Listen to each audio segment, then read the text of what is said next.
Hey guys, this is Comic Uno, and today I'm doing a review for Arrow, the second part of the Flash and Arrow crossover. So let's start talking about this episode. So we get to see pretty much the whole team, both teams, go to Central City and kind of stay in this farmhouse just to make a cool Avengers reference and try to figure out how to protect Hawkgirl and Hawkman from Vandal Savage. So first time around, they don't do so well because Oliver finds out that he has a son and kind of his mind is a bit clouded because of that. He gets in a fight with Felicity and is worried about his team members, so tells his team not to go into battle with him. So again, first time doesn't go so well, but we find out that was actually Flash going into the future. So they go back to the past and they're able to redo things. Oliver doesn't tell Felicity about his son, and that situation goes a bit differently. The actual, all the team members go to the fight, and we see Hawkgirl is able to have her wings a bit better, so the fight goes well. Vandal Savage is destroyed, and then you question, how the hell is Legends of Tomorrow going to happen if he's destroyed? Well, we have that sneaky ending with Malcolm Merlyn bringing Vandal back to life for some reason. So that's going to be interesting, either see in Arrow or in probably Legends of Tomorrow. I wonder if Malcolm will make an appearance in Legends now.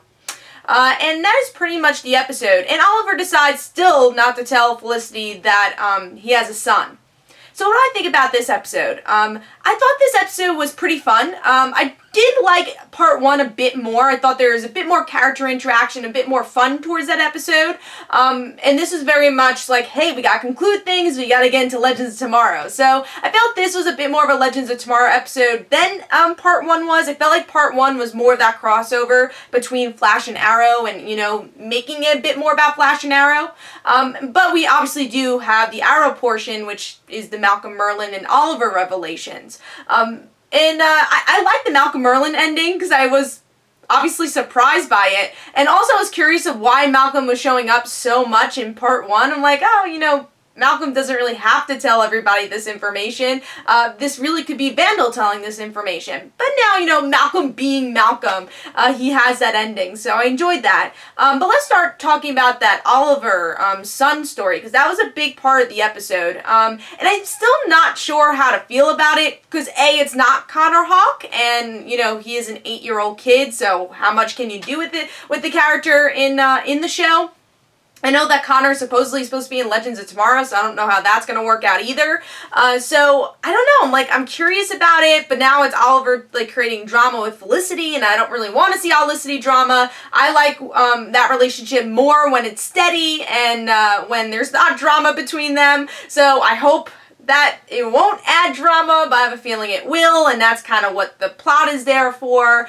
So I don't know, again, I don't know how to feel about that portion of the story. It's interesting to see Oliver want to be a father. It was a really, really cool scene between him and his son, and his son loving Flash so much. I like that part, but again, I don't know where the aftermath of that story is going to go.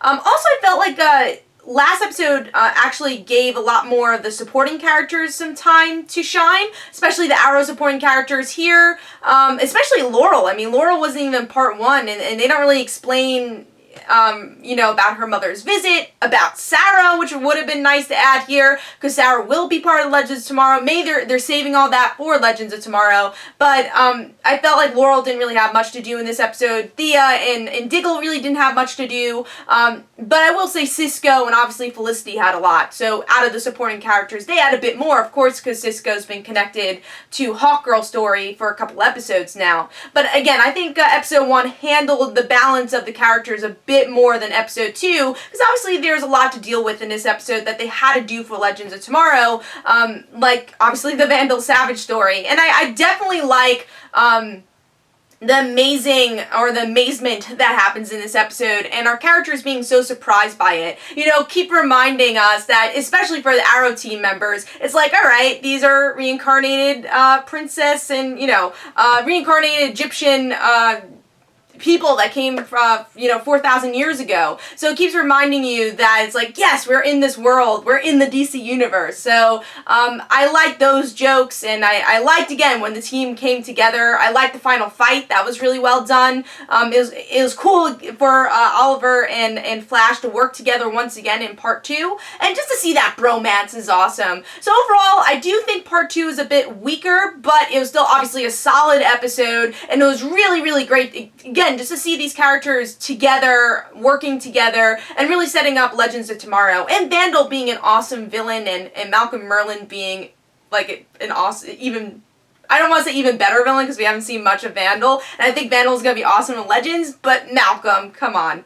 Malcolm's just that villain that you care for because he has such a connection with all the Arrow team members, but it's like he always does these things, like, yep, you're still a villain, so that was cool. But yeah, that's my opinion on the episode. Let me know in the comments below what you thought in this comic, and don't forget to follow me on Twitter. Don't forget to like my Facebook page. Also, description below, there's links for my comic book, Like Father Like Daughter, and don't forget to like the Facebook page of Like Father Like Daughter. I'll see you guys later.